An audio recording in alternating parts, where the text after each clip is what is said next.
Oui, c'est d'actualité. Voyons, on va parler de montée de fièvre. Michel Taubman, c'est un symptôme courant chez l'enfant, la fièvre qui traduit une température corporelle qui est anormalement élevée. Alors, quand doit-on réellement parler de fièvre? Comment la guérir? Quels sont les cas quand il faut consulter? Quelles sont les précautions particulières chez l'enfant ou bien chez le nourrisson? Eh bien, nous répondrons à toutes ces questions avec notre médecin, docteur Barugel. Mais avant, on regarde le sujet de Cassandre Bergel. Mon enfant a de la fièvre, comment la baisser? Une question fréquente que tout parent s'est déjà posée. Et pour cause, une montée rapide de température chez les enfants n'est pas anodin. Et cela a tendance à inquiéter aussi vite les parents. Pourtant, cette réaction est normale la plupart du temps. Le corps fabrique un système de défense contre les maladies infectieuses. Ce mécanisme vise à réduire la multiplication des virus et des bactéries. Face à ce symptôme, il est nécessaire de mesurer la température de l'enfant avant d'envisager un traitement. De manière générale, les médecins déconseillent de prescrire un médicament aussitôt que la fièvre a surgi. Je crois que le corps n'a pas besoin d'aide. Il peut se soigner tout seul. Je crois que les médicaments ont un rôle à jouer et qu'ils peuvent sauver des vies en cas d'urgence. Mais la santé ne vient pas dans une pilule. Cependant, les parents souhaitent à tout prix éviter une contamination. J'ai plusieurs enfants, j'en ai 3, et quand un enfant est malade, après, tous les autres sont malades aussi. La fièvre est la conséquence d'une maladie. Si un enfant de moins de 3 mois est fiévreux, il faut consulter. Après cet âge, la consultation est nécessaire seulement si son comportement change et si la fièvre est prolongée ou très élevée. L'effet secondaire le plus fréquent de la forte température chez l'enfant est la déshydratation. Cela se traduit par une transpiration excessive et à une respiration trop rapide.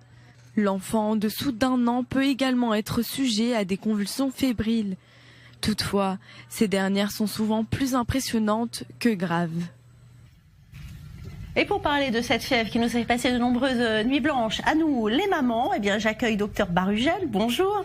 Alors quels sont les effets néfastes possibles de la fièvre et ça dépend de quoi? D'abord, les effets positifs, malgré tout, ça aide à lutter contre l'infection. Et les effets néfastes, ça dépend de l'âge, principalement. Les bébés de moins de 6 mois, alors là, la fièvre est effectivement assez dangereuse. Ça peut donner soit des déshydratations, soit jusqu'à l'âge de 4-5 ans, ça peut donner encore j'ai un trou, les spasmes avec genre une crise punaise. Jusqu'aux crises d'épilepsie quand la fièvre une crise d'épilepsie, est trop élevée. Voilà. Et on peut d'ailleurs avoir recours à des ponctions lombaires dans ces cas-là. Non. La ponction lombaire, ce sera si on suspecte une méningite. D'accord. Là, on donne mais simplement en général, la méningite, c'est quand même des montées de fièvre et des importantes. Hein. Absolument. Quel médicament il faut utiliser en cas de fièvre? Tout à fait. Donc, tout d'abord, commencer par le paracétamol qui a le moins d'effets secondaires et ensuite éventuellement ibuprofène ou aspirine qui peuvent... Alors ça c'est toujours d'actualité. Oui. Parce que ça c'était il y a longtemps, mais il paraît maintenant qu'il ne faut plus donner d'aspirine et qu'il ne faut donner que du paracétamol. Pourquoi ces changements comme ça? Parce qu'il y a on voit de plus en plus les effets secondaires. Et effectivement, avec tout ce qui est anti-inflammatoire, il peut y avoir des effets secondaires au niveau du rein notamment. C'est pour ça qu'on attend un petit peu avant de donner. Mais malgré tout, il faut traiter la fièvre. Oui. Et l'aspirine, ça reste un très bon médicament. Et quand on a un enfant de moins de 6 mois, par exemple, on ne peut pas tolérer une fièvre à 39. Donc il faut absolument la traiter. Alors il faut s'inquiéter quand? Parce que les enfants font souvent de la fièvre. Absolument. On s'inquiète principalement quand la fièvre ne descend pas. C'est-à-dire si on a 39,5, on donne paracétamol. Après, on attend 1 heure, on a encore 39,5, on peut donner l'ibuprofène. Si 1 heure après, il a encore 39,5, c'est les urgences. Ok, et les histoires de bains un peu plus frais, là, ça marche toujours, ça? Tout à fait, bien sûr. Les bains frais, les bains à 2 degrés de moins chez le bébé ou un bain frais chez un enfant plus âgé. Et sinon, des fois, le drap avec les glaçons. Absolument. On parle de montée de fièvre. Qu'est-ce qu'on fait si la température est beaucoup plus basse?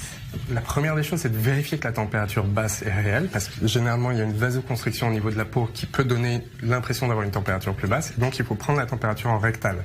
Si malgré tout, la température est basse à ce moment-là, c'est comme une fièvre. S'il a 35, c'est comme s'il avait 38,5. Alors ici, en Israël, on dit qu'à 38 de fièvre, il faut aller aux urgences. Vous êtes d'accord avec ça? Pour un enfant de moins de 6 mois, 38 fièvres, oui. Plus de 6 mois, pas du tout.